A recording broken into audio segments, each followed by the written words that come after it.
Hello flywheelers, let's welcome the all new face lifted Tata Altroz. നമ്മളിന്ന് ബാംഗ്ലൂരുള്ളത്.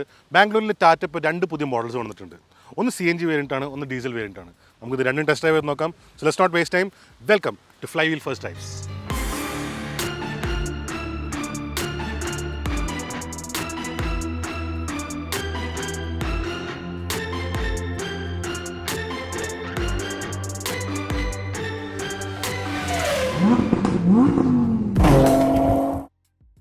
രണ്ടായിരത്തി 20 ആദ്യമായിട്ട് India Tata Altroz എന്നീ പുതിയ മോഡൽ കണ്ടിരുന്നത്.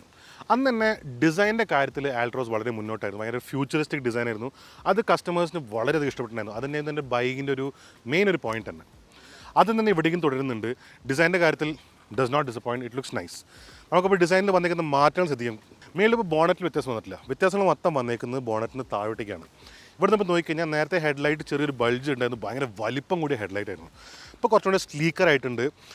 ഇവിടം വരെ നീളുന്നൊരു ലോങ് ഹെഡ്ലൈറ്റ് തന്നെയാണ്, പക്ഷേ താഴേക്കുള്ള നീട്ടം കുറഞ്ഞു, ആ ഒരു ബൾജും കുറഞ്ഞു. അപ്പോൾ ഇറ്റ് ലുക്സ് സ്ലീക്കർ. ഇപ്പോൾ കുറച്ചും കൂടെ ഇപ്പോൾ ടാറ്റ ഫോളോ ചെയ്യുന്നൊരു മിനിമലിസ്റ്റിക് അപ്രോച്ചാണ്. ഇപ്പോൾ നമ്മൾ നേരത്തെ കണ്ട നെക്സോണിലും ഇപ്പോൾ ഇലക്ട്രിക് വേരിയൻസും കാണുന്നുണ്ട്. കുറച്ചുകൂടെ ഒരു മിനിമലിസ്റ്റിക് അപ്രോച്ചാണ് ഫോളോ ചെയ്യുന്നത്. ആ ഒരു ഡിസൈൻ എലിമെൻറ്റ്സ് നമുക്ക് ഇവിടെയും കാണാം. പിന്നെ താഴേക്ക് വന്നു കഴിഞ്ഞാൽ ഇപ്പോൾ ഈ ഫെൻഡർ മാറിയിട്ടുണ്ട്, ബമ്പർ കംപ്ലീറ്റ് ആയിട്ട് റിമോഡ് ആയിട്ടുണ്ട്. അവിടെ വന്നേക്കുന്ന മാറ്റങ്ങളാണ് ഇവിടെ ഈ ഗ്രില്ല് വന്നേക്കുന്ന മാറ്റവും. ഒരു 3D ഡിസൈൻ ഒരു ഗ്രില്ലാണ് വന്നേക്കുന്നത്, അതും വ്യത്യാസം വന്നേക്കുന്നതാണ്. ഇപ്പോൾ ലോഗോ കുറച്ച് പുറത്തേക്ക് തള്ളി നിൽക്കുന്നു. പിന്നെ ഫ്രണ്ടിൽ നിന്ന് നോക്കിക്കഴിഞ്ഞാൽ ഒരു ഡെഫിനറ്റ് ആയിട്ടുള്ളൊരു ഡിസ്റ്റിങ്ക്റ്റ് മാറ്റമാണ് വന്നേക്കുന്നത്. ആ ശരിക്കും മാറ്റം കൊണ്ടുവരാൻ കാരണം ഈ ഫോഗ് ലാംപ്സ് ആണ്. നേരത്തെ ഒരു വലിയൊരു ഫോഗ് ലാമ്പ് ആയിരുന്നു. ഇപ്പോൾ ആ ഫോഗ് ലാമ്പ് മാറിയിട്ട് ഇവിടെ ഒരു നീറ്റായിട്ട് ഇൻറ്റഗ്രേറ്റ് ചെയ്തിരിക്കുന്നു. കംപ്ലീറ്റ്ലി LED ആണ് ഇപ്പോൾ വന്നേക്കുന്നത്. പിന്നെ ഇവിടെ ഒരു എയർ പാസേജ് വരുന്നുണ്ട്. ശരിക്കും അത് പറഞ്ഞു വരുമ്പോൾ അത് ബ്രേക്സ് കൂൾ ഡൗൺ ചെയ്യാനാണ്. But this is just A design element. അങ്ങനെ ഒരു പ്രത്യേകിച്ച് ഒരു പ്രാക്ടിക്കൽ യൂസ് ഒന്നും വരാനില്ല. പിന്നെ താഴെ നോക്കിക്കഴിഞ്ഞാലും ഗ്രില്ലിനൊരു ഡിസൈൻ വ്യത്യാസം വന്നിട്ടുണ്ട്. ആകെ മൊത്തം ട്രയാങ്കിൾ ഷേപ്പിൽ നമുക്കൊരു ഡിസൈൻ ഫോളോ ചെയ്യുന്നത് കാണാൻ പറ്റും. ഞാൻ പറഞ്ഞില്ല ഫെൻഡറിൽ മാറ്റം വന്നിട്ടുണ്ടെന്ന് പറഞ്ഞില്ല. മെയിനായിട്ട് നിൽക്കുന്ന മാറ്റം എന്താണെന്ന് വെച്ച് കഴിഞ്ഞാൽ നേരത്തെ ഇങ്ങനെ ഭയങ്കര ഡിസ്റ്റിങ്ക്റ്റീവ് ആയിട്ടുള്ളൊരു കേവ് ഉണ്ടായിരുന്നു, ആ ടയറിൻ്റെ എടുത്ത് കാണിക്കുന്ന പോലെ. എനിക്ക് അവിടെ അത് ഓവറായിട്ട് ഫീൽ ചെയ്തിട്ടുണ്ടായിരുന്നു. എനിക്ക് നേരത്തെ ഉണ്ടായിരുന്ന ആൾട്രോസ് ഇച്ചിരി കൂടുതൽ ബോൾഡായിരുന്നു. But I like the design ഒരുപാട്.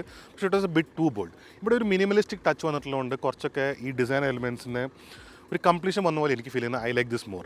അപ്പോൾ ഇവിടെ വന്നേക്കുന്ന ഈ ഫെൻഡറിൽ വന്നിരിക്കുന്ന മെയിൻ മാറ്റം എന്ന് വെച്ചാൽ ഈ ഒരു കംപ്ലീറ്റ് കേവ് മാറിയിട്ട് ഈ ഒരു കേവ് ഇങ്ങനെ എൻഡ് ചെയ്യുന്നു, വിച്ച് ലുക്സ് നൈസ്. പിന്നെ വീൽസ് വ്യത്യാസം വന്നിട്ടുണ്ട്. ഇപ്പോൾ പുതിയ കംപ്ലീറ്റ്ലി റീഡിസൈൻ ആയിട്ടുള്ള വീൽസാണ്. അവർ ഡ്രാഗ് റെസിസ്റ്റൻറ്റ് വീൽസ് എന്നൊക്കെ പറയുന്നുണ്ട്. ഇവിടെ വന്നേക്കുന്ന ലൈൻസൊക്കെ കട്ട് ചെയ്യുന്നു. ബേസിക്കലി കുറച്ച് ഡിസൈൻ എലിമെൻറ്റ്സ് വന്നു. പിന്നെ അതൊന്ന് ഫുള്ളായിട്ട് അടഞ്ഞിട്ടുണ്ട്. അപ്പോൾ വിൻഡ് ഉള്ളിലേക്ക് കയറുന്ന കുറയുന്നതുകൊണ്ട് ഡ്രാഗ് കുറയും. സംഭവം ശരിയാണ്. ആ ഒരു ഡിസൈൻ വന്നേക്കുന്നത്. പക്ഷേ എനിക്ക് ഫീൽ ചെയ്യുന്നു നമ്മൾ അടുത്തേക്ക് വന്ന് നോക്കുമ്പോൾ ഇത് അലോയ് ആണെന്ന് ദൂരെ നിന്ന് മനസ്സിലാവുന്നുണ്ട്. കുറച്ച് അടുത്ത് വരുമ്പോൾ അലോയ് അല്ലെന്ന് തോന്നും, കാരണം ഒരു വീൽ ക്യാപ്പ് പോലെ ഫീൽ ചെയ്യുന്നുണ്ട്. But it looks kind of okay, not completely satisfied. പിന്നെ ഇവിടേക്ക് വന്നു കഴിഞ്ഞാൽ ഡോറിൻ്റെ പാനലിൽ വ്യത്യാസം വന്നിട്ടുണ്ട്. അതായത് നേരത്തെ ഒരു ലൈൻ ഇങ്ങനെ കംപ്ലീറ്റ് ആയിട്ട് പോയിരുന്നു. ഇവിടെ ഇത് കുറച്ചും കൂടെ എക്സ്റ്റെൻഡ് ചെയ്തിട്ടുണ്ടായിരുന്നു. ഭയങ്കര കുറച്ച് പുറത്തേക്ക് തള്ളുന്ന പോലെയായിരുന്നു. ഇവിടെ കുറച്ചും കൂടെ ഒരു ഡിസൈൻ ഒരു സ്ലീക്കർ ആക്കിയിട്ടുണ്ട്. And it looks kind of okay. താഴെ വന്നേക്കുന്ന ഡൈനാമിക് ലൈൻസ് സിമിലർ തന്നെയാണ്. പിന്നെ വന്നേക്കുന്ന മെയിൻ വ്യത്യാസം ഫ്ലഷ് ആയിട്ടുള്ള ഡോർ ഹാൻഡിൽസ് വന്നിട്ടുണ്ട്. അത് ടാറ്റ കേവ് എന്ന് വന്നേക്കുന്ന ഒരു കാലിഫോർഡേറ്റഡ് ഡിസൈനാണ്. ഇവിടെ ഒരു ഇലൂമിനേറ്റഡ് ലൈറ്റും ഉണ്ട്, വിച്ച് ലുക്സ് നൈസ്. ഇതൊരു ഡിഫറെൻറ്റ് ടച്ചാണിത്. And it looks nice. Complaint ഒന്നും പറയാനില്ല. ബാക്കിൽ കഴിഞ്ഞാൽ ഡോർ പാഡിൽ ഇവിടെ വന്നേക്കുന്ന ഈ ഡോർ ഹാൻഡിൽസ് നേരത്തെ ഉണ്ടായിരുന്നതാണ്. പിന്നെ ഡിസൈനിൽ വ്യത്യാസങ്ങൾ വേറെ ഒന്നും വന്നിട്ടില്ല സൈഡിൽ. പിന്നെ റെയറിലൊന്നും വ്യത്യാസമാണ്. റെയറിലേക്ക് വരുമ്പോൾ നമുക്ക് കാഴ്ചയിൽ ഭയങ്കര വ്യത്യാസമാണ്, കാരണം കംപ്ലീറ്റ്ലി റീമോഡൽ ചെയ്തിട്ടുണ്ട്. പക്ഷേ എഫക്റ്റീവ്ലി സിമിലർ തന്നെയാണ്. കാരണം ഇതിൻ്റെ ഷേപ്പും കാര്യങ്ങളൊക്കെ ഒന്നാണ്. ഇതൊരു ബൾജും കാര്യങ്ങൾ വന്നിട്ടുണ്ട്. പക്ഷേ ഇതിപ്പോൾ ഫുള്ളി LED ആയിട്ടുണ്ട്. ആ ക്ലസ്റ്റർ കംപ്ലീറ്റ് ആയിട്ട് മാറിയിട്ടാണ് ഈ ഫുൾ ഡിസൈനിൽ വ്യത്യാസം വന്നിരിക്കുന്നത്. ഇപ്പോൾ ഫുൾ LED എലിമെൻറ്റ്സ് ആയി. പിന്നെ ഫുൾ ഒരു കണക്റ്റഡ് ലൈറ്റ് പോലെ പോകുന്നു. ഇവിടെ നേരത്തെ ഒരു കൂർത്തൊരു ബഡ്ജായിരുന്നു, അതിങ്ങനെ കുറച്ച് മാറിയിട്ട് ഒരു ചെറിയൊരു പ്ലാറ്റ്ഫോം പോലോട് വന്നേക്കുന്നു. It looks nice. ടാറ്റയുടെ ബാഡ്ജിങ് ഇവിടെ കാണാം. 360 ഡിഗ്രി ക്യാമറ ഇവിടെ ഉണ്ട്. ആൾട്രോസ് ഉള്ള എഴുത്ത്. ഇതിപ്പോൾ CNG വേരിയൻ്റ് തന്നെ ഇവിടെ ICNG എന്നുള്ള ബാഡ്ജിങ് കാണാം. താഴെ പിന്നെ ഒരു ബ്ലാക്ക് എലിമെൻറ്റ് ഉണ്ടായിരുന്നില്ല, ഇപ്പോൾ ആ ബ്ലാക്ക് എലിമെൻറ്റ് ഇൻക്ലൂഡ് ആയിട്ടുണ്ട്. This the main. Roof spoiler ഉണ്ട്. സ്പോയിലർ നേരത്തെ ഉണ്ടായിരുന്ന സെയിം സ്പോയിലറിനാണ് വ്യത്യാസം വന്നിട്ടില്ല. ബൂട്ട് സ്പേസ് ആണ് അടുത്തത്. ഇതിപ്പോൾ CNG വേരിയൻ്റ് ആണ്. CNG വേരിയൻറ്റിൽ ബൂട്ട് സ്പേസ് ലേശം കുറവാണ്, 210 ലിറ്റേഴ്സേ ഉള്ളൂ.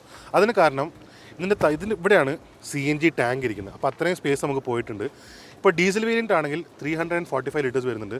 പക്ഷേ ഇവിടെ ഈ സാധനം വന്നിട്ടുള്ളതുകൊണ്ട് കുറച്ച് ലിമിറ്റഡായി. പക്ഷെ എന്നാലും നമുക്ക് ഇപ്പോൾ 2 സൂട്ട് കേസ് ഇരിപ്പുണ്ട്, വേറെ 1-2 ബാഗ് വെക്കാം. That's it. പിന്നെ നമുക്ക് സീറ്റ് കമത്തേണ്ടി വരും. ചെറിയ ഡിഫക്റ്റുകൾ. പക്ഷേ മൈലേജ് വെച്ച് നോക്കുമ്പോൾ CNG മേടിക്കാൻ ആൾക്കാരുണ്ട്. And this is it. ഇനി നമുക്ക് അകത്തുള്ള സിസ്റ്റം നോക്കാം.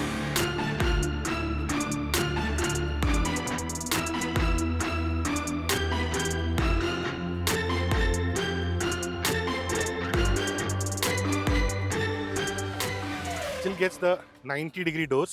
അതുകൊണ്ട് ഇൻഗ്രസും ഈഗ്രസും എളുപ്പം തന്നെയാണ് ഇപ്പോഴും. It's very comfortable. Full 90 degree തുറക്കുന്നുണ്ട്. നമ്മൾ പിന്നെ അകത്തോട്ട് കയറി കഴിഞ്ഞാൽ ഫുൾ ഡിസൈൻ മാറിയിട്ടുണ്ട്. ലേ ഔട്ട് എല്ലാം മാറിയിരിക്കുന്നത്. അതായത് കുറച്ച് ഡിസൈൻ എലിമെന്റ്സ് ഒക്കെ വന്നിട്ട് നേരത്തെ ഉണ്ടായിരുന്ന വാഹനത്തിന് ഒന്നുകൂടി മോഡേണൈസ് ചെയ്ത് ഇറ്റ് ലുക്സ് വെരി നൈസ്.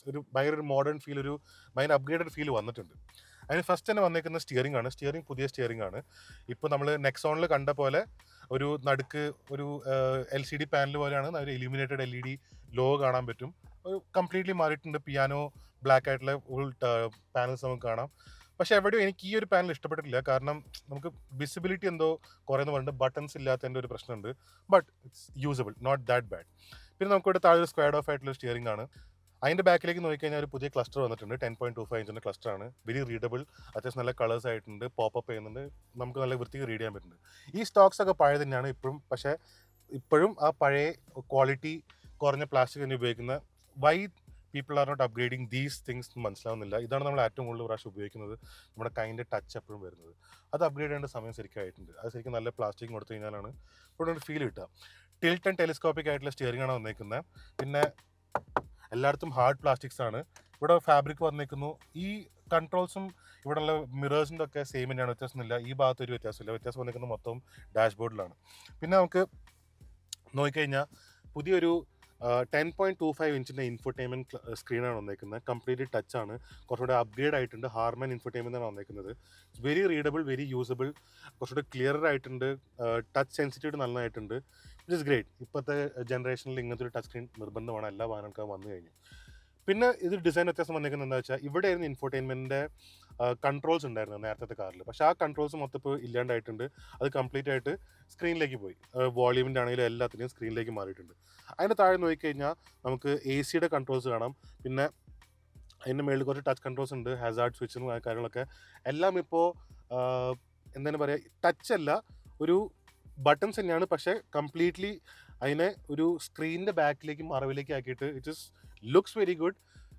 പക്ഷേ എനിക്ക് ബട്ടൺസ് തന്നെയാണ് രസം. കാരണം നമ്മൾ വണ്ടി ഓടിക്കുമ്പോൾ ഒക്കെ ഇങ്ങനെ നോക്കി ശ്രദ്ധിച്ച് അമർത്തേണ്ടി വരികയാണ്. നമുക്ക് ബട്ടൺസ് ആണെങ്കിൽ ഒരു ഏകദേശം കിട്ടിക്കഴിഞ്ഞാൽ എത്രാമത്തെ ബട്ടനാണ് കിട്ടിയാൽ നമുക്ക് ടച്ചിലെങ്കിലും മനസ്സിലാക്കാൻ പറ്റും. Car manufacturers should bring back buttons. അതിൻ്റെ താഴേക്ക് നോക്കിക്കഴിഞ്ഞാൽ ഒരു വയർലെസ് പാഡ് നമുക്ക് കാണാൻ പറ്റും. കീ ചാർജിങ് ഉള്ളതാണ്. പിന്നെ ഒരു USB പോർട്ട് കാണാം. അത് USB-A പോർട്ടാണ് ഡയറക്റ്റ് കണക്ടിവിറ്റി വേണ്ടിയിട്ട്. ഇപ്പോൾ ഇൻഫോർടൈൻമെൻറ്റിനകത്ത് വയർലെസ് ആൻഡ്രോയിഡ് ഓട്ടോയും ആപ്പിൾ കാർട്ടിലും വരുന്നുണ്ട്. അപ്പോൾ ഇതിൻ്റെ ആവശ്യമില്ല, എന്നാലും അങ്ങനത്തെ ഒരു ഓപ്ഷൻ വന്നിട്ടുണ്ട്. പിന്നെ ചാർജിങ് പോർട്ട് വന്നേക്കുന്നത് Type-C ആണ്. ഇപ്പോൾ ഫ്രണ്ടിലും ബാക്കിലും ഓരോ Type-C പോർട്ട് വന്നിട്ടുണ്ട്. ഒരു ഗുണം എന്താണെന്ന് വെച്ചാൽ, ഇതൊരു അഡ്വാൻറ്റേജ് എന്താണെന്ന് വെച്ച് കഴിഞ്ഞാൽ 65 വാട്ടിൻ്റെ ഔട്ട്പുട്ടാണ് ഇപ്പോൾ വരുന്നത്. അതായത് നമുക്കൊരു ലാപ്ടോപ്പ് വരെ ചാർജ് ചെയ്യാൻ പറ്റും. നമുക്ക് ഏതൊരു ഫോണും ഇപ്പോൾ പുതിയ വന്നേക്കുന്ന എല്ലാ ഫാസ്റ്റ് ചാർജിങ് ഫോൺസും നമുക്കിവിടെ 65 വാട്ട് വരെ ചാർജ് ചെയ്യാൻ പറ്റും. അതിൻ്റെ ഇപ്പുറത്തേക്ക് നോക്കിക്കഴിഞ്ഞാൽ 12 വോൾട്ട് സോക്കറ്റ് ഉണ്ട്. ഗിയർ നോബ് മാറിയിട്ടുണ്ട്. പക്ഷെ ഇപ്പോഴും ആ ഗിയർ ചേഞ്ചിലുള്ള ഒരു ക്ലക്ക് ക്ലക്ക് ഒരു ഒച്ചയുണ്ട്. അത് ഇപ്പോഴും കണ്ടിന്യൂ ആവുന്നു. അതിലൊന്നും മാറ്റം വന്നിട്ടില്ല. അതിൻ്റെ ബാക്കിലേക്ക് നോക്കിക്കഴിഞ്ഞാൽ 2 കപ്പ് ഹോൾഡേഴ്സ് നമുക്ക് കാണാം. അതിൻ്റെ ബാക്കിൽ ചെറിയൊരു കബി ഹോൾ വന്നേക്കുന്നു. വളരെ ചെറിയ സ്പേസ് ആണത്, അധികം സ്പേസ് ഒന്നുമില്ല. പിന്നെ വന്നേക്കുന്ന ഒരു സ്പേസ് ഇവിടെയാണ്. ഇതും അത്യാവശ്യം നല്ല വലുപ്പം കൂടിയിട്ടുണ്ട്. ഇപ്പോൾ ഈ വാഹനത്തിനകത്ത് പുതിയ വന്നേക്കുന്ന കുറച്ച് ഈസ്റ്റർ എഗ്സ് ഉണ്ട്. അതെന്താണെന്ന് വെച്ച് കഴിഞ്ഞാൽ ഒരു പീക്കോക്കാണ്. അതിൻ്റെ ഒരെണ്ണം ഇവിടെ കാണാം, ഒരെണ്ണം വിൻസ്ക്രീനും ഉണ്ട്. It looks very weird. ഒരു വേറെ എന്തോ പോലെ ഉണ്ട്, നീൽക്കമലിൻ്റെ ലോഗോ പോലെ ഉണ്ട് കണ്ടു കഴിഞ്ഞാൽ. ബട്ട് അതാണ് ഇപ്പോൾ ഒരു പുതിയ ഈസ്റ്റർ എഗ്. ഇവിടെയും 2 സ്പേസ് വന്നിട്ടുണ്ട്. നമുക്ക് സാധനങ്ങൾ വെക്കാനായിട്ട് തുറന്ന് വെച്ച് കഴിഞ്ഞാൽ നമുക്കിവിടെ വെക്കാൻ പറ്റും. ഒരു കപ്പ് ഹോൾഡർ പോലെയാണ്. മുകളിലേക്ക് വന്നു കഴിഞ്ഞാൽ ഒരു സൺറൂഫ് നമുക്ക് കാണാൻ പറ്റും. ഇവിടെയാണ് ഇതിൻ്റെ കൺട്രോൾസ് വന്നിരിക്കുന്നത്. It's nice. അത്രയും വലുതല്ല, പാനറാമിക്കായിട്ട് മറ്റേ വലുതായിട്ടൊന്നും വരുന്നില്ല, ചെറുതാണ് വന്നിരിക്കുന്നത്. നേരത്തെ മോഡലിൽ അത് ഉണ്ടായിരുന്നില്ല. ബേജ് ആണ് ഇപ്പോൾ സീറ്റ്സ് വന്നിരിക്കുന്നത്. ബേജ് ഞാൻ എപ്പോഴും പറഞ്ഞൊരു കംപ്ലൈൻ്റ് ആണ്, ബേജ് സീറ്റ്സ് പെട്ടെന്ന് കേടാവുന്നുള്ളത്. ബട്ട് ദ സീറ്റ്സിൻ്റെ ഡിസൈൻ നന്നായിട്ടുണ്ട്, ഇരിക്കാൻ നന്നായിട്ടുണ്ട്, കംഫർട്ടബിൾ ആണ്. ഇവിടെ ഒരു ചെറിയ ക്രോം എലിമെൻറ്റ് വന്നേക്കുന്നു. ക്രോം അല്ല, ഒരു ബ്രഷ്ഡ് അലുമിനിയം എലിമെൻറ്റ് വരെ വന്നേക്കുന്നു. ആകെ മൊത്തം a good place to B.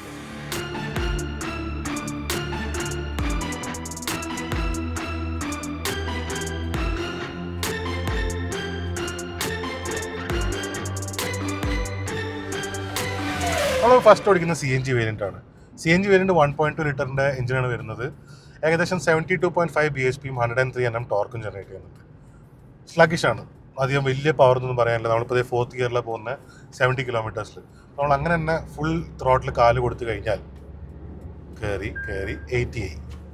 പിന്നെയും പയ്യെ പയ്യെ പയ്യെ പയ്യെ കയറി വളരെ സ്ലോ ആയിട്ട് കയറുന്ന ലീനിയർ ആക്സിലേഷൻ ആണ്. ഞാൻ ത്രോട്ടിൽ കാല് പിടിച്ച് വെച്ചേക്കാട്ടോ. നമുക്കിത് ഇപ്പോൾ 100 എത്തിയിട്ടേ ഉള്ളൂ. ഏകദേശം ഒരു 6-7 സെക്കൻഡ് എടുത്ത് അവിടെ എത്താൻ വേണ്ടി. അപ്പോൾ ഇൻഗിയർ ആക്സിലേഷനൊക്കെ വളരെ കുറവാണ്, സ്ലഗിഷാണ്. അത്രമാത്രം പവർഫുൾ ആയിട്ടൊരു വണ്ടിയല്ല അത്.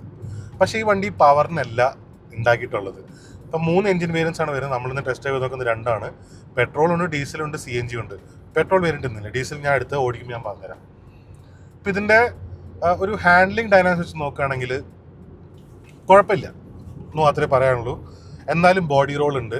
നമുക്ക് ചെറിയൊരു ബെൻഡ് എടുക്കുമ്പോൾ തന്നെ വണ്ടി നല്ലവണ്ണം റോളാവുന്ന പോലെ ഫീൽ ചെയ്യും. വീണ്ടും ഞാൻ പറഞ്ഞൊരു പെർഫോമൻസ് ഓറിയൻറ്റഡ് വെഹിക്കിൾ അല്ല. ഇത് കുറച്ചുകൂടി ഇങ്ങനെ സമാധാനപരമായിട്ട് ഓടിക്കുന്ന ഒരാൾക്ക് ഇഷ്ടപ്പെടാൻ സാധ്യതയുള്ളൊരു വാഹനമാണ്. അതായത് ലുക്സാണ് ഇതിൻ്റെ മെയിൻ എന്ന് വേണമെങ്കിൽ പറയാം. അപ്പോൾ അങ്ങനത്തെ ഒരാൾ വരുന്ന ഒരാൾക്കാണ് ഇതിൻ്റെ കസ്റ്റമൈസ് വരാൻ പോകുന്നത്. ഇറ്റ്സ് നോട്ട് ഒരു എൻതൂസിയാസ്റ്റിക് ഡ്രൈവിങ്ങിന് പറ്റിയൊരു വാഹനമല്ല അത്. പിന്നെ ഫിറ്റ് ആൻഡ് ഫിനിഷും സ്റ്റിയറിങ്ങിൻ്റെ കുഴപ്പമില്ല. പക്ഷേ പാനൽ ഗ്യാപ്സ് ഒക്കെ എല്ലായിടത്തും ഉണ്ട്. നമുക്കിപ്പോൾ ഇവിടെയൊക്കെ ശരിക്കും ഈ ഗ്ലൗ ബോക്സിൻ്റെ അവിടുത്തെ പാനൽ ഗ്യാപ്പ് വളരെ എവിഡൻ്റ് ആണ്. അതുപോലെ ഇവിടുത്തെ ഒരു ഭയങ്കര ബാഡ് പ്ലാസ്റ്റിക്, ഇവിടുത്തെയും ബാഡ് പ്ലാസ്റ്റിക്. ഇവിടെ ഒന്നൊരു സുഖമില്ല. പിന്നെ ഗിയർ നോബും വലിയ സുഖമില്ല. നേരത്തെ ഉണ്ടായിരുന്നു എനിക്ക് ആൾട്രോസിൽ, ഞാൻ ഫസ്റ്റ് ആൾട്രോസ് ഓടിച്ചപ്പോൾ ഞാൻ റിവ്യൂല് പറഞ്ഞായിരുന്നു, ഗിയർ ലീവറിൻ്റെക്കാളും കൂടുതൽ ഗിയർ മാറുമ്പോഴൊരു ഫീലുണ്ട്. അതൊരു ശരിക്കുള്ളൊരു ഫീല് കിട്ടുന്നില്ല. ഒരു എന്തോ ഒരു ഫീല് കുറവ് പോലെ ഫീൽ ചെയ്യുന്നു. പിന്നെ ഇപ്പോൾ നമ്മളൊരു ക്വിക്ക് ഷിഫ്റ്റ് പോലെ ചെയ്യുകയാണെങ്കിൽ ഭയങ്കര ഫ്രിക്ഷനാണ് അതിൻ്റെ ഉള്ളിൽ. അപ്പോൾ നമുക്ക് അങ്ങനെ കിട്ടുന്നില്ല. ഇപ്പോൾ ഫ്രണ്ടിൽ ഡിസ്കും ബാക്കിൽ ഡ്രം ബ്രേക്സ് ആയിട്ട് വരുന്നത്. പക്ഷേ അങ്ങനെയാണെങ്കിലും നമുക്ക് ബ്രേക്കിങ്ങിന് വലിയ പ്രശ്നമൊന്നും ഫീൽ ചെയ്യുന്നില്ല. ഹാർഡ് ബ്രേക്കിങ്ങിൽ റെസ്പോൺസീവാണ്. പിന്നെ വീണ്ടും ഞാൻ വരുന്നതിൻ്റെ മൈലേജിൻ്റെ കാര്യം വെച്ച് നോക്കുമ്പോൾ മൈലേജ് നമുക്ക് ഇവിടെ വെച്ച് പരീക്ഷിച്ച് നോക്കാൻ പറ്റിയിട്ടില്ല. നമ്മളിപ്പോൾ ഒരു ബേസിക് ഫസ്റ്റ് ഡ്രൈവ് മാത്രമേ ചെയ്യാൻ പറ്റുന്നുള്ളൂ. ഇത്ര കിലോമീറ്ററേ ഓടിച്ചിട്ടുള്ളൂ. സോ മൈലേജിനെ കുറിച്ച് ഞാൻ ഇന്ന് അഭിപ്രായം പറയുന്നില്ല. പക്ഷെ എന്നാലും കുറച്ച് പ്രാവശ്യം ഓടിച്ചിട്ട് എന്തായാലും നാട്ടിലേക്ക് വരുമ്പോൾ തന്നെ നമുക്ക് മൈലേജ് കുറച്ചുകൂടെ ആയിട്ട് കിട്ടും. ഇപ്പോൾ കമ്പനി പറയുന്ന മൈലേജ് ഇപ്പോൾ എന്തായാലും സ്ക്രീനിൽ കാണുന്നുണ്ട്. ബട്ട് അതൊന്നുമില്ല ഇപ്പോൾ കിട്ടുന്നത്. ആകെ മൊത്തം ഇപ്പോൾ സീറ്റിൻ്റെ അടിയിൽ ഈ ഒരു ചെറിയ കുഷനിങ് വന്നിട്ടുണ്ടല്ലോ, എൻ്റെ തൈ സപ്പോർട്ടിന് വേണ്ടിയിട്ട്. അപ്പോൾ ഫ്രണ്ടിൽ വന്നിട്ടുണ്ട്, ബാക്കിലും വന്നിട്ടുണ്ട്. അതൊരു നല്ലൊരു ആഡഡ് അഡ്വാൻറ്റേജ് ആണ്. നമുക്കിപ്പോൾ ശരിക്കും എനിക്ക് ഫീൽ ചെയ്യുന്നുണ്ട് അന്നത്തെ സപ്പോർട്ട് ഉള്ളത്. കംഫർട്ടബിൾ ആണ്. ലോങ് ഡ്രൈവ്സിലൊക്കെ നല്ല കംഫർട്ടബിൾ ആക്കും. സസ്പെൻഷൻ ട്യൂണിങ് വളരെ നന്നായിട്ടുണ്ട്. നമ്മൾ വളരെ ബാഡ് റോഡ്സ് കൂടെ പോയാലും ഉള്ളിലേക്ക് അങ്ങനെ ബാധിച്ച പോലെ അറിയുന്നില്ല. ഒരു പുതിയ വീൽസാണ് വരുന്നത്, 15 ഇഞ്ചിൻ്റെ പുതിയ റിം മറ്റ് വീൽസും. I feel it's well enough. ഒരു കംപ്ലയിൻറ്റ് മെയിനായിട്ട് പറയാനുള്ളത് ഇതിൻ്റെ പില്ലറാണ്. ആദ്യത്തെ മോഡലിലുണ്ടെന്ന് പില്ലർ ഭയങ്കര വൈഡ് ആയതുകൊണ്ട് വ്യൂ നല്ലപോലെ കട്ടാവുന്നുണ്ട്. ഇപ്പോൾ ഒരു ബെൻഡൊക്കെ എടുക്കാൻ നേരത്താണ് അല്ലെങ്കിൽ ഒരു വളവ് എടുക്കുമ്പോൾ ശരിക്കും ഈ പില്ലർ ഒരു ഹിൻഡ്രൻസ് ആണ്. പിന്നെ ഈ റെയർ വ്യൂ മിറർ ഭയങ്കര വലിപ്പം കൂടി റെയർ വ്യൂ മിററാണ്. അപ്പോൾ ശരിക്കും നമ്മളൊരു ടൈറ്റ് ഗ്യാപ്പിലൂടെയൊക്കെ നമ്മൾ എടുക്കാൻ ശ്രമിക്കുമ്പോൾ ഈ മിറർ ഇങ്ങനെ പുറത്തേക്ക് ഇങ്ങനെ തള്ളി നിൽക്കുന്നതാണ്. പക്ഷേ അതിൻ്റെ ഒരു ഗുണം എന്താണെന്ന് വെച്ച് കഴിഞ്ഞാൽ നമുക്ക് അത്യാവശ്യം നല്ല വ്യൂ കിട്ടുന്നുണ്ട്. That's A good thing. പിന്നെ പാനറാമിക് റൂഫ് വന്നിട്ടുണ്ട്. പിന്നെ സൺറൂഫ് വന്നിട്ടുണ്ട്. വലിയൊരു സൺറൂഫ് അല്ലെങ്കിലും സൺറൂഫ് ആഡ് ആയിട്ടുണ്ട്. വിച്ച് ഇസ് ഇന്ത്യൻ കസ്റ്റമർ വെച്ച് നോക്കുമ്പോൾ ഗ്രേറ്റ്. ഇന്നിപ്പോൾ നമ്മൾ രാവിലെയാണ് വണ്ടി ഓടിക്കുന്നത്. ഇതിൻ്റെ ബ്രൈറ്റ്നസ് നല്ല കുറവായിട്ട് ഫീൽ ചെയ്യുന്നുണ്ട്. ബ്രൈറ്റ്നസ് നമുക്ക് ഇൻക്രീസ് ചെയ്യാൻ പറ്റുമായിരിക്കും. ബ്രൈറ്റ്നസ് കുറവായതുകൊണ്ട് തന്നെ റീഡബിലിറ്റി ഇത് കുഴപ്പമില്ല. അതായത് നമ്മുടെ മെയിൻ ഡിജിറ്റൽ ക്ലസ്റ്റർ. പക്ഷേ ഇവിടെ വെയിലടിക്കുന്നത് കൊണ്ട് കുറച്ച് നമുക്ക് റീഡബിലിറ്റി ഇഷ്യൂ വന്നിട്ടുണ്ട്. പക്ഷേ ഇറ്റ് ലുക്സ് വെരി ക്രിസ്പ്. വളരെ നീറ്റായിട്ടുണ്ട്, വളരെ ഭംഗിയുണ്ട് കാണാൻ. ഇപ്പോൾ അവരുടെ ലേഔട്ടും കാണാനൊക്കെ മാറി. ഞാൻ നെക്സോണിൻ്റെ ഇതിലും പറഞ്ഞിട്ടുണ്ടായിരുന്നു ചെറിയൊരു ലാൻഡ് റോവറിഷ് ലേഔട്ട് വന്നിട്ടുണ്ട്. ബട്ട് അത് നല്ലത് തന്നെയാണ്, കുറ്റമൊന്നും പറയാനില്ല. പിന്നെ ഇവിടെയും നല്ല റീഡബിൾ ആയിട്ടുണ്ട്. ഒരു പേർപ്പിൾ ഷെയ്ഡാണ് ഇപ്പോൾ ഈ വണ്ടിക്ക് വന്നേക്കുന്നത്. It's good. ഇവിടെ നമുക്ക് പേർപ്പിൾ എലിമെൻറ്റ്സ് ഇവിടെ കാണാൻ പറ്റും, ഇൻക്ലൂഡ് ചെയ്തേക്കുന്നത്. ആകെ മൊത്തം ഡിസൈൻ കണ്ടിന്യൂ ചെയ്യുന്നു. പിന്നെ നമുക്ക് CNG നിന്നും പെട്രോളിൽ നിന്നും ചേഞ്ച് ചെയ്യാൻ വേണ്ടിയിട്ട് ഇവിടെ ഒരു ചെറിയ ബട്ടൺ നമുക്ക് കാണാൻ പറ്റും. ആ ബട്ടൺ ക്ലിക്ക് ചെയ്ത് കഴിഞ്ഞാൽ ഓട്ടോമാറ്റിക്കായിട്ട് അവിടെ തന്നെ മാറും. നമുക്ക് ഡ്രൈവ് ചെയ്യുന്നതിൻ്റെ ഇടയിൽ നമുക്ക് മാറ്റാൻ പറ്റും. അത് മാറ്റുന്നതുകൊണ്ട് പെട്ടെന്ന് ഒരു പവർ സർജും കാര്യങ്ങളൊന്നും ഫീൽ ചെയ്യുന്നൊന്നുമില്ല. It is similar only. പക്ഷേ എനിക്ക് ഈ ഒരു പാഡ് ഭയങ്കര ഇഷ്ടപ്പെട്ടു. ടച്ച് അല്ല, ഉള്ളിലൊരു ബട്ടൺ തന്നെയാണ്. അതുകൊണ്ട് നമുക്ക് ആ ഫീൽ ഇല്ല. പക്ഷെ എന്നാലും ഇറ്റ്സ് നൈസ്, ഒരു നീറ്റായിട്ടുണ്ട്. പിന്നെ ഈ ബട്ടൺസ് വളരെ യൂസബിൾ ആണ്. ഇൻഫോർടൈൻമെൻറ്റ് കംപ്ലീറ്റ് സാധനം ഇപ്പോൾ സ്ക്രീനിലേക്ക് മാറിയിട്ടുണ്ട്. ഇത് നമുക്ക് ഡീസൽ ഓടിച്ച് നോക്കിയിട്ട് ഡീസൽ എങ്ങനെ നോക്കാം. ഇതാണ് ഇപ്പോൾ ഡീസൽ വേരിയൻറ്റിൽ ഇപ്പോൾ വരുന്നത് 1.5 ലിറ്ററിൻ്റെ റെവോ ടോർക്ക് എഞ്ചിനാണ്. ഏകദേശം 8-9 ഹോഴ്സ് പവറും 200 Nm ഓഫ് ടോർക്കാണ് ജനറേറ്റ് ചെയ്യുന്നത്. ആ വ്യത്യാസം ടോർക്കിൽ ശരിക്കും നമുക്ക് ഫീൽ ചെയ്യുന്നുണ്ട്. ആക്സലറേഷനിൽ കുറച്ചും കൂടി ഒരു വ്യത്യാസം നമുക്ക് കിട്ടുന്നു. കുറച്ചും കൂടെ റെസ്പോൺസീവ് ഉണ്ട്. പക്ഷെ എന്നാലും ബാക്കി ഇപ്പോൾ നമുക്ക് കിട്ടുന്ന പോലെ അത്ര മാത്രം റെസ്പോൺസീവ് അല്ല. എന്നാലും ഇറ്റ് ഈസ് ഗുഡ്. വീണ്ടും ഞാൻ പറയുന്നത് ഒരു പെർഫോമൻസ് ഓറിയൻറ്റഡ് ആയിട്ടൊരു വെഹിക്കിൾ അല്ല. കാരണം ബോഡി റോളും കാര്യങ്ങളൊക്കെ ഉണ്ട്. So this is more of ഒരു ലേഡ് ബാക്ക് ആയിട്ടുള്ള ഡ്രൈവർക്ക് ഉള്ളതാണ്. പിന്നെ ഡീസൽ വേരിയൻറ്റിന് ഒരു ഗുണം എന്താ വെച്ചാൽ കുറച്ചുകൂടി ഒരു ഹൈവേ ക്രൂസർ എന്ന് വേണമെങ്കിൽ പറയാം. കാരണം സസ്പെൻഷൻ കാര്യങ്ങളൊക്കെ നല്ലതാണ്, സീറ്റ്സ് കംഫർട്ടബിൾ ആയിട്ട് ഞാൻ പറഞ്ഞല്ലോ, അപ്പോൾ അതൊക്കെ നല്ലതായിട്ടുണ്ട്. CNGയും ഇപ്പോൾ ഡീസൽ വേരിയൻറ്റ് തമ്മിലുള്ള മെയിൻ വ്യത്യാസം എന്താണെന്ന് വെച്ച് കഴിഞ്ഞാൽ ഈ ഇൻസ്ട്രുമെന്റ് ക്ലസ്റ്ററിൻ്റെ അകത്ത് CNG ടാങ്കിൻ്റെ ഓപ്ഷൻ്റെ ഭാഗത്ത് ഇവിടെ എൻജിൻ ഹീറ്റിൻ്റെ എൻജിൻ ടെമ്പറേച്ചറിൻ്റെ ഒരു ഗേജാണ് വന്നിരിക്കുന്നത്. പിന്നെ ഇവിടെ ഞാൻ നേരത്തെ പറഞ്ഞപ്പോൾ CNG മാറ്റാനുള്ള ഒരു ബട്ടൺ പറഞ്ഞില്ലേ, ആ ബട്ടണോടില്ല. വേറെ കാഴ്ചയിലോ ഇതിലോ ഒരു വ്യത്യാസമില്ല, വെരി സിമിലർ അല്ല സെയിം. പിന്നെ പറയാനുള്ള വ്യത്യാസം, ഡീസൽ ആയതുകൊണ്ട് ഫ്രണ്ടിൽ ഇപ്പം ഇച്ചിരി വെയിറ്റ് കൂടിയിട്ടുണ്ട്. ആ വെയിറ്റ് കൂടുന്നതിൻ്റെ ഒരു വ്യത്യാസം ശരിക്കും നമുക്ക് ഹാൻഡ്ലിങ്ങിനാണ് കിട്ടുന്നത്. പക്ഷേ ഇങ്ങനത്തെ റോഡിൽ, ഇങ്ങനത്തെ ഓപ്പൺ ഹൈവേസിലൊന്നും നമുക്കത് ഫീൽ ചെയ്യാൻ പറ്റില്ല. കുറച്ചും കൂടി ഒരു ട്വിസ്റ്റീസിലൊക്കെ ആണെങ്കിൽ കുറച്ചുകൂടി നമുക്ക് ഫീൽ ചെയ്യും. ഇപ്പോൾ സ്റ്റിയറിംഗ് കുറച്ചും കൂടെ ഹെവിയർ ആയിട്ട് ഇതിൽ ഫീൽ ചെയ്യുന്നുണ്ട് അതിനെക്കാട്ടിലും. അത് മിക്കവാറും ആ എൻജിൻ കുറച്ചും കൂടെ വെയിറ്റ് കൂടിയതിൻ്റെയാണ് ആ ഫീൽ ചെയ്യുന്നത്. പ്രൈസ് ഇപ്പോൾ ഈ ഒരു വാഹനങ്ങളിൽ അനൗൺസ് ആയിട്ടില്ല. പ്രൈസ് ഇനി പിന്നീട് ഒരു ദിവസമായിരിക്കും അനൗൺസ് ആവുക. മിക്കവാറും നമ്മുടെ ഈ വീഡിയോ ഇറങ്ങുന്ന ദിവസമായിരിക്കും പ്രൈസ് അനൗൺസ് ആവുന്നത്. അപ്പോൾ നമ്മൾ പ്രൈസ് ഞാൻ എന്തായാലും കമൻറ്റ് ബോക്സിൽ ഇട്ടിട്ടുണ്ടാവും. അപ്പോൾ നിങ്ങൾ കമൻറ്റ് ബോക്സിൽ നോക്കുക, ഞാൻ പ്രൈസ് അനൗൺസ് ചെയ്തിട്ടുണ്ടാവും. ഇനി ഈ വാഹനത്തെക്കുറിച്ച് നിങ്ങൾക്കറിയാൻ എന്തെങ്കിലും ഉണ്ടെങ്കിൽ, ഇപ്പോൾ ഞാൻ നോട്ടീസ് ചെയ്ത കാര്യങ്ങൾ, ഇപ്പോൾ പെട്ടെന്ന് ഫസ്റ്റ് ടൈം നോട്ടീസ് ചെയ്ത കാര്യങ്ങളൊക്കെ ആണ് ഞാനിപ്പോൾ ഈ റിവ്യൂവിൽ പറഞ്ഞേക്കുന്നത്. നിങ്ങളായിട്ട് എന്തെങ്കിലും അറിയാൻ ബാക്കിയുണ്ടെങ്കിൽ, if you feel something you want to know, definitely reach out to us. നമ്മൾ കമൻറ്റ് ബോക്സിൽ നിങ്ങൾ അറിയിക്കുക. നമുക്കറിയാവുന്ന കാര്യങ്ങളാണെങ്കിൽ നമ്മൾ എന്തെങ്കിലും അപ്പോൾ തന്നെ പറയാം. ഇല്ലെങ്കിൽ തന്നെ നമ്മൾ അപ്പോൾ തന്നെ കമ്പനികളെ വിളിച്ചു വെച്ചിട്ട് നമ്മൾ ഈ ഡീറ്റെയിൽസ് എടുത്തിട്ട് നിങ്ങൾക്ക് പറഞ്ഞു തരുന്നതായിരിക്കും. സോ ഇതൊക്കെയായിരുന്നു ഈ പുതിയ ടാറ്റ ആൾട്രോസിൻ്റെ വിശേഷങ്ങൾ, ഫേസ് ലിഫ്റ്റഡ് ആൾട്രോസിൻ്റെ വിശേഷങ്ങൾ. ഇനി മറ്റൊരു വാഹനമായിട്ട് കാണുന്നവരെ സ്റ്റേ സേഫ് ആൻഡ് എൻജോയ് വേലേ. ഞാൻ നന്ദി.